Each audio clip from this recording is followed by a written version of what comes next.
You know, when I sat down with Kyle looking at cinematics, the first thing we did on all of them is we sat together and we said, what was the intention? And so I was like, hey, the reason he salutes there, or the reason he kind of hesitates there, or the reason what we were trying to get across was this. Now's our time. And so Kyle and I went back through and found places where we can say, oh, this is more meaningful, this is more interesting, this is how we would have done it if we had the time originally.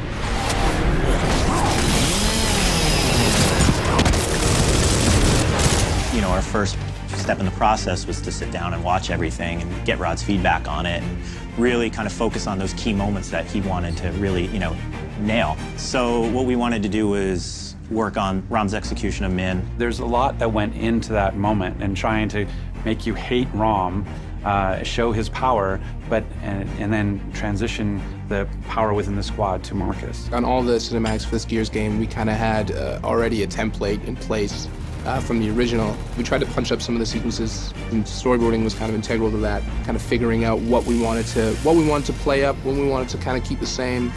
We wanted to get it a lot grittier, and that was really fun, as far as, especially from an animation standpoint, because we could really, you know, we had these big stunt guys that came in and picked each other up and stabbed and like kicked them across the room, which was really fun to shoot.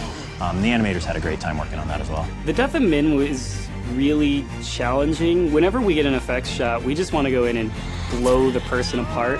But of course, with Min, we had to be restrained. We added more edits, more cuts, but tried to keep that kind of documentary handheld style, almost like an opera. Like it's this gory scene, but you want to kind of make it beautiful too. So we can get really tight on characters now. We can do full facial close-ups and get all the subtlety. It's a lot more believable, and it's a lot, you know, it's definitely grounded more in reality now. So, you know, even the details of the wrinkles and the skin sliding over bone and all of those kind of things really help to sell the emotion of those characters. Now when we show Marcus watching Min get executed by Rom, we get right up in his face. So you can just kind of see the emotion, and it's really believable. You know, when you look at Chopper Crash, the original Chopper Crash, Min spends a lot of time kind of unaware of Rom behind him. We had him like notice sooner and turn, and then try to shoot and try to take on Rom, and then Rom defeats him even though he's sort of bringing the attack. You know, smooth this out, but also put some more meaning into Min's death, that he actually didn't just get caught by surprise, that he actually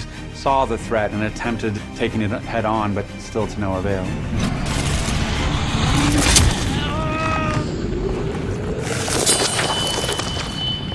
We will win this war. It's only a matter of time.